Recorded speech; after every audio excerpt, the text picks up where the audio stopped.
Hello beautiful people, it's Jihae here. Today I bring you another video, another Q&A, but this time about how life is in Korea.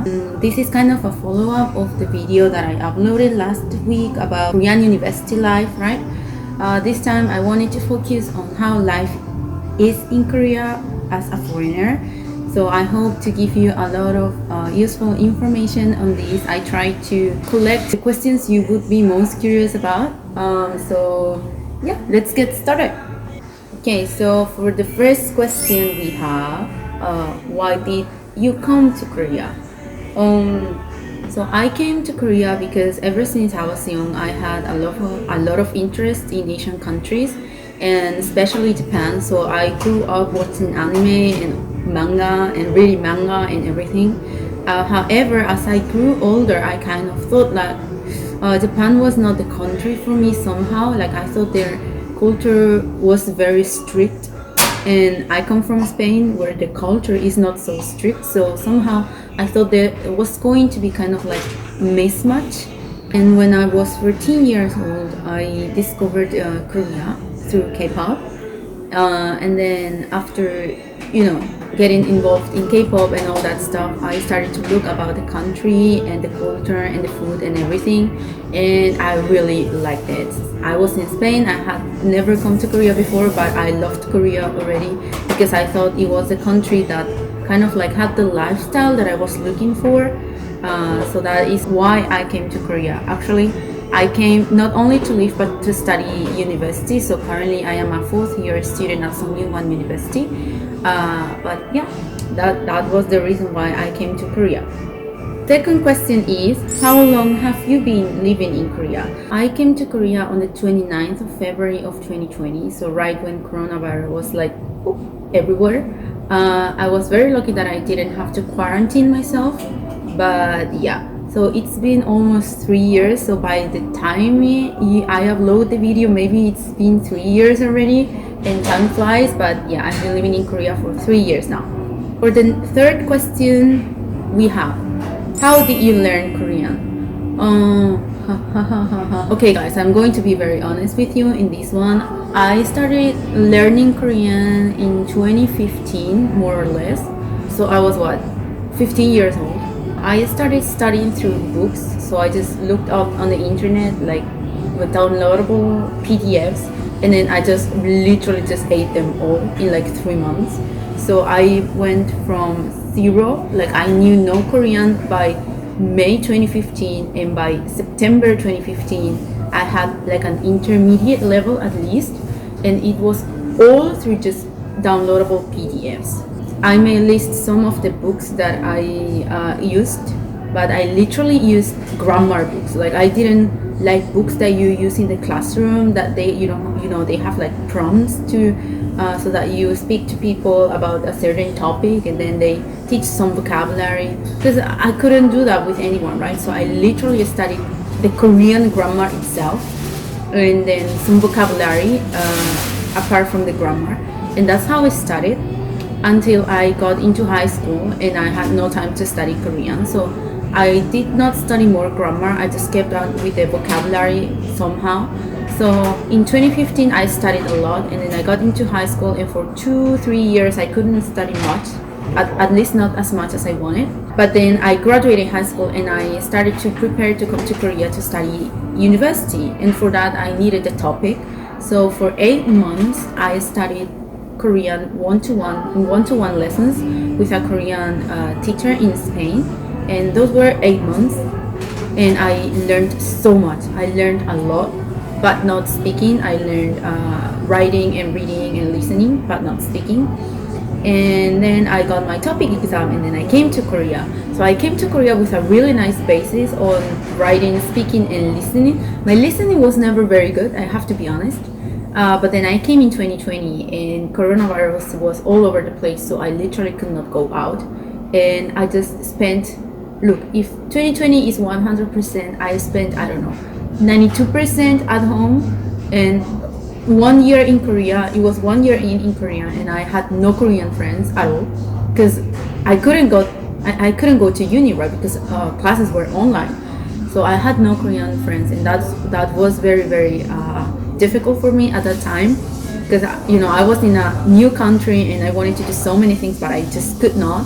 And my Korean level was not improving because I could not go out and speak to people. But then in 2021, I got a job in a laboratory as a researcher, and I got to know my Korean onnis that I am working with right now in the lab. And ever since February 2021, which is 2 years ago, finally I got to speak Korean on a daily basis. And trust me, guys, like from 1 year, so February 2021 to February 2022 to February 2023, amazing. Like right now I consider myself fluent in Korean. Maybe not as I am in English right now, as I am speaking to you. Obviously I have more difficulties. Like I could make this video in Korean, but I would have to put a little bit more effort and concentration into it. But my Korean level has allowed me to just live freely in Korea and do like important stuff, like I don't know, calling for the internet or go to the immigration office and do legal stuff. I can do all of that, so I'm really happy with my Korean level. And that is my story about how I learned Korean. So I had a really nice basis in grammar, and from that, and then I jumped onto speaking and listening and other stuff. Through learning the grammar, you learn how to learn Korean yourself. So it's not about people teaching you have to say it like this. It's when you listen to people saying something, you get those concepts. Oh, so in this situation, I have to speak like this. Yeah, don't wait for anyone to teach you. Just have this nice basic grammatical basis that allows you to pick up information from your environment. That is how I learned Korean myself. For the next question we have, how is going out in Korea? Amazing. So I come from Spain, and I just feel like Spain is a very boring country, at least it was for me. I have to admit that I was very young when I was in Spain. I was 19, so I didn't have a job, neither did I have money to go out with. Yeah, I thought my life was pretty boring in Spain. But then I came to Korea, and there are so many things to do in Korea, you guys. You have no idea. Like I cannot accent the extent to which you can go out in Korea and do 1,000 different things. Like I have listed some here. So for example, you can go to cafes. So the cafe culture in Korea is very strong, and there's no way you go out in Korea and not go to a cafe, at least if you are a woman. So it's always the plan. If you go out, then just at some point you will go to a nice cafe, you will have some nice coffee and some nice dessert, and I love that. And then you can go to exhibitions, you can go to all the different parks that are very beautiful and super big in Korea. They obviously have events like festivals, like they have festivals throughout the year about all the different genres that you can actually imagine. So they have for EDM, they have for jazz, they have for pop, they have for everything, and they actually post all this information in Instagram too, so that you can easily see it. And then you can also go to university festivals.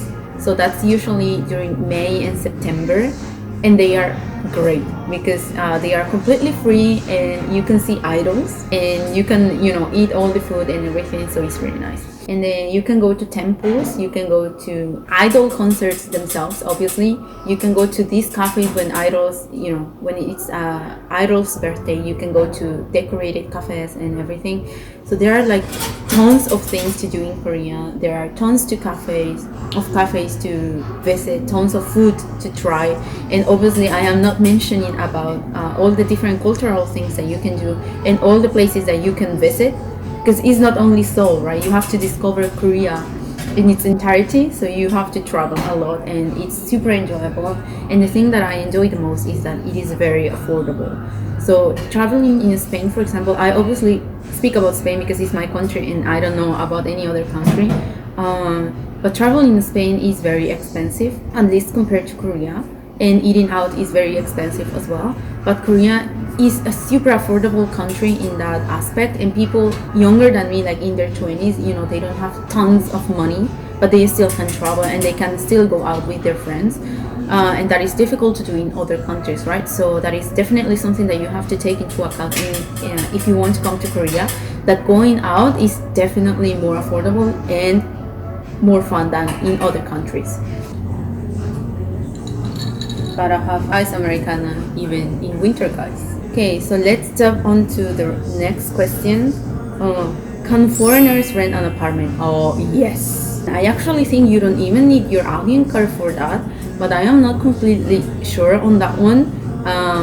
I would recommend you to get your alien card first, and then rent an apartment. But yes, you can rent an apartment, and you don't need to be working for that. You don't need like your contract to do that. You just need the bojen금, which is the money that you put in the house, that you give the owner of the house, so that when you leave the house, if you inflict any damage to the house, then they get from that money to fix it. But yeah, that was it when we got our apartment. I'm living in an apartment with a roommate. And that's how we did it. Yeah, they didn't ask for anything because we are students. Like we don't work ourselves. We don't have any credit card or financial life in any way, right? But still, we were able to rent an apartment. So I don't think that's very difficult to do in Korea. So if you want to come here and rent an apartment for, let's say, 6 months, then that is definitely doable. And you wouldn't just need either your alien card or your passport for that. But I think you should check further because I am not completely sure. Let's jump on to the next question. How is transportation in Korea? Okay, so I am a little bit sad about this one because transportation in Korea is really nice, and the system is very well created and everything, but it got more expensive. So it was 1,251 before, and then it's going to be increased in April, I believe, to 1,451. So it got more expensive, because of the war and because of Corona and everything. So transportation, food, eating out, and all these things have actually become more expensive to do in Korea as well as in other countries. So Korea is not exception, trust me. But yeah, so as I said, the basic fee went up 200 won. But if you transfer, I don't know if you guys know this, but let's say you go into the metro and then you tap your T-money, right? And then you got the money out and then you travel, and if within 40 or 35 or 40 minutes, I believe, if you transfer to another line or to another, let's say from the metro to the bus, then you don't have to pay again, and the time is like gets to zero again. And then if you again, oh my god, this is so difficult to explain. And then if you again transfer to another vehicle or to another line and you tap it within 40 minutes, then it's also zero. So let's say for a trip that is 1 hour and a half long, if you transfer 3 times within 3 minutes, then you would have to only pay 1,250. But if the traveling period until you transfer, or if you don't transfer at all in 1 hour and a half, then you would have to pay around 500 or more. So it's kind of like a complex system, but that is how it works in Korea. And then for the T-money, you actually can only recharge it using cash, but I don't use it. I use my bank card. So I use my bank card and I tap my bank card, my tech card, and then in a month they just get at the beginning of the month what I used in transportation during the previous months, so I don't have to be recharging all the time, and I just get the money out from, like, withdrawn from my account automatically.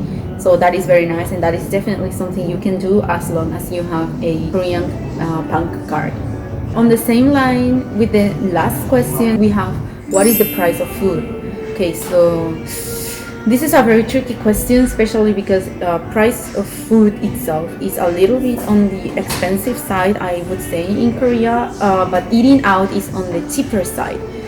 So I've heard a lot of people saying that it is actually cheaper to eat out in Korea rather than cooking at home. But time has taught me that it's not actually true every time, and that it depends on how you eat and how much you eat and how many times you eat a day, obviously.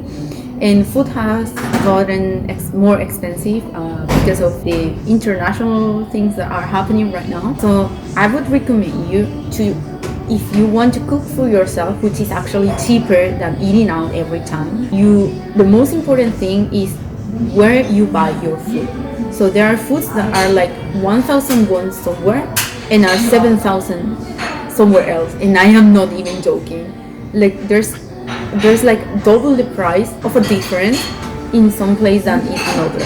So you should definitely check out like online stores or outlet markets near within your neighborhood, or you should check which markets are cheaper in the vegetable area and which supermarkets are more cheaper in the meat area, for example. And that way you can kind of like control and go for the lower prices, because that is what I do. I buy some things online, and then for vegetables they are very expensive online, so I buy it on the local market. And then for things like bread, I go to franchises because they are way cheaper there. So yeah, you can just play with the different places that you have around you, and obviously consider the online option as well. But yes, right now in Korea, eating out is not cheaper than cooking for yourself. It has gotten really expensive over the last 2 years. So I really recommend you to see all the options available to you and then cook for yourself, which is what I am doing right now. So another question we have is, what about health insurance? Health insurance. Okay guys, so health insurance is a really sad story of mine, because when I came to Korea for the first time, national health insurance for foreigners was not a thing, and I had to pay only like 36,000 won a semester as an international student in a Korean uni.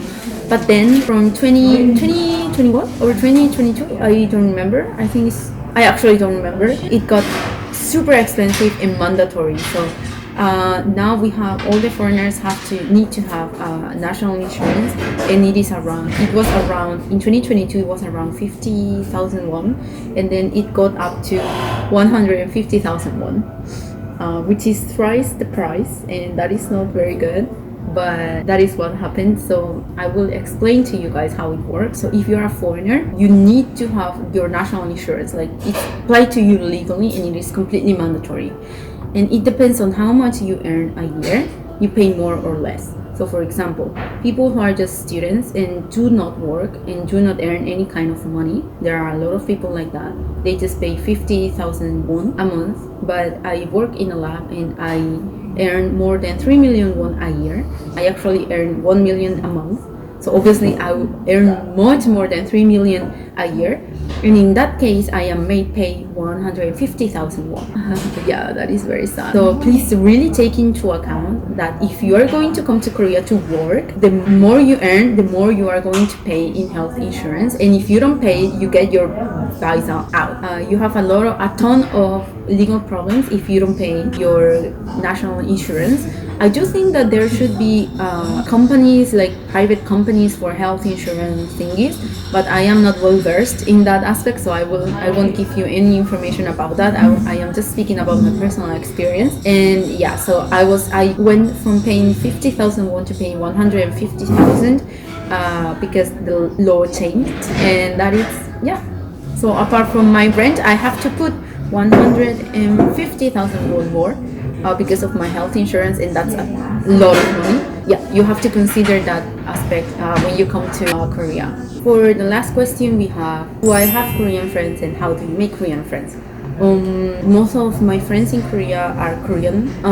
I have met them through obviously going to uni, so that is my biggest excuse to make friends, right? Like my biggest advantage is that I am a student. I would say that I am the only Soyangin. I am the only Soyangin in my department. However, in other departments there are like a lot of Soyangin, and I am not the only foreigner. There are Chinese people, there are Japanese people, but I am the only one who does not come from Asia. So I have a ton of Korean friends, and the best thing is that when you make one Korean friend, one good Korean friend, obviously that friend will introduce you to more friends. So actually, the Korean friend that I am the most closest to, I met her through another foreign friend who did a language exchange app, and then this foreign friend of mine met this Korean girl, and then this foreign friend of mine then introduced me to her, and then we became really close, and then this girl introduced me to all of her friends. So now we have a really nice circle of friends, and we are very close to each other, and we go out to a lot of places in Seoul, we go traveling together, etc, etc, and we meet really very often. That is the best way you can make Korean friends. Just make 1, 2 or 3 really close Korean friends, and they will slowly introduce you to their other friends. At least that is what happened to me, and I'm really happy with them. and I only speak Korean with them. I don't speak English at all. And then I have other friends, like for example my friends in the lab, my only in the lab. I work with them and I speak Korean to them, and yeah, we socialize outside the lab as well. And then I have my uni friends that I met during classes, and friends from clubs, obviously from like university clubs I have as well. How can you make Korean friends too?